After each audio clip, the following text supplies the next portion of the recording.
Bismillahirrahmanirrahim. Assalamualaikum warahmatullahi wabarakatuh.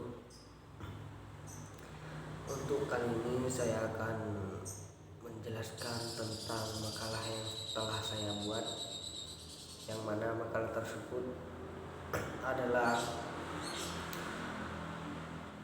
tugas dari Bapak Abdul Wadud Nafis. Dan untuk makalah tersebut, makalah saya yaitu pembahasan tentang perang salib. Untuk pembahasannya, mengapa perang salib terjadi? Perang salib merupakan suatu peristiwa sejarah yang paling spektakuler sepanjang masa. Kejadian ini mampu merubah dan membolak-balikan dua peradaban yang saling berhadap-hadapan, dunia Islam dan dunia Barat. Yang menjadi pertanyaan, apa yang melatar belakangi terjadinya peristiwa ini? Apakah karena kecemburuan bangsa Barat atas zaman keemasan Islam pada masa itu, ataukah ada faktor lain yang lebih sensitif?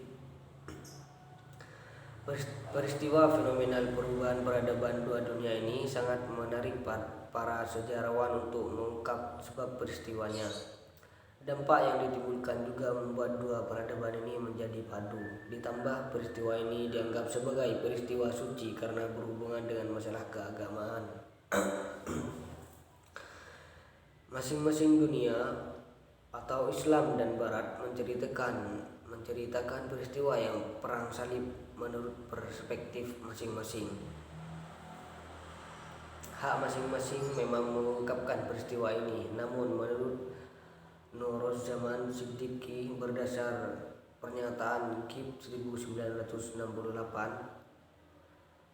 sarjana Barat yang menulis sejarah Timur Tengah baik abad pertengahan maupun modern, sebagian besar bukanlah sejarawan. Mereka hanya orientalis amatir yang menulis sejarah. Inti penyelidikan mereka bukanlah pada sejarah tetapi lebih kepada bahasa, literatur, dan kebudayaan umum. Untuk itulah perlu kiranya melihat dulu penulis sejarah tersebut benar-benar murni sejarawan ataukah hanya pengkritik yang mengatasnamakan nama sejarawan. Terjadi beberapa versi mengapa perang salib ini terjadi, baik dari dunia Islam dan Barat. Keduanya memiliki pendapat yang kuat tentang siapa yang harus bertanggung jawab atas peristiwa ini. Berikut beberapa alasan mengapa perang salib harus terjadi.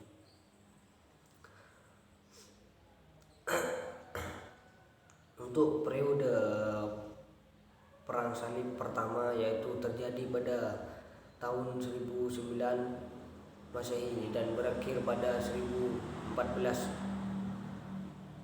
Masehi,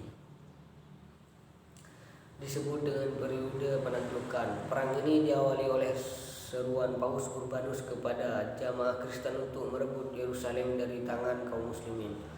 Dalam buku Hasan Ibrahim Hasan yang berjudul Tarik al-Islam, sebagaimana yang dikutip Supriyadi, awalnya gerakan ini hanya segerombolan rakyat jelata yang tidak memiliki pengalaman berperang, tidak disiplin, dan tidak mempunyai persiapan. Gerakan ini dipimpin oleh Pierre Emertib. Mereka lebih terlihat sebagai pembuat keonaran dibanding pasukan militer yang memang berniat menyerang. Kelompok ini pun dapat dengan mudah diatasi oleh pasukan dinasti Seljuk yang dipimpin oleh Qil Arslan.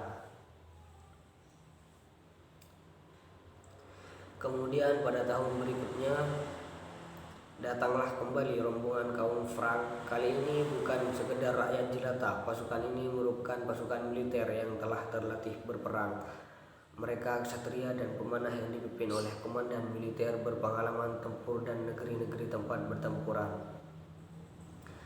Pada tahun 1097, para tentara salib mengalahkan pasukan Arslan dalam pertempuran berlaut di pinggiran dataran tinggi Anatolia, sebagaimana ditulis Al-Qala yang dikutip oleh Karoli. Pada penyerangan ini pasukan Turki kalah total. Pasukan perang salib berikutnya dipimpin oleh Khulafar of Bowlin. Gerakan ini merupakan tentara militer yang terorganisasi dengan rapi. Mereka berhasil mendukung menduduki kota suci Palestina pada 7 Juli 1999. Pasukan ini membantai umat Islam tanpa membedakan laki-laki dan wanita, anak-anak dan dewasa. Mereka juga membumi hanguskan bangunan-bangunan milik umat Islam. Sebelum mereka menduduki Palestina, mereka telah merebut Anatolia Selatan, Tarsus, Antiolia, Aleppo, dan Edessa, juga merebut Tripoli, Suriah, dan Arse. Kemenangan pasukan salib ini telah mengubah peta dunia Islam dan berdirinya kerajaan Latin Kristen di timur seperti kerajaan Baitul Maqdis di bawah pemerintahan Raja Godfrey II.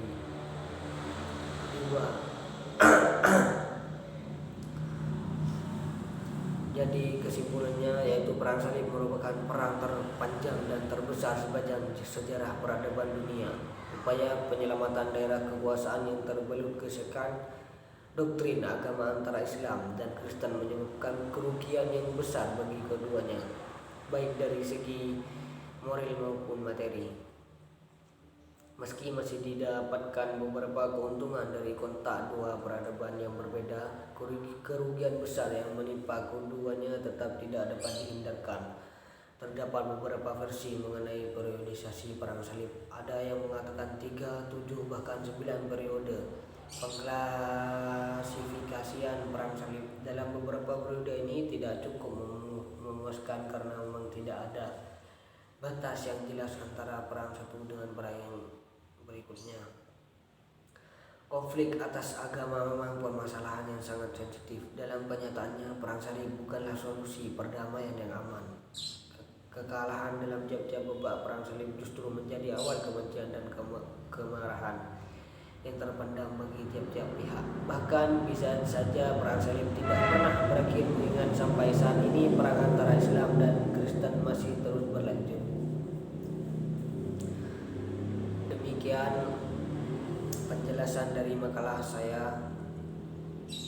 Kurang lebihnya mohon maaf. Wassalamualaikum warahmatullahi wabarakatuh.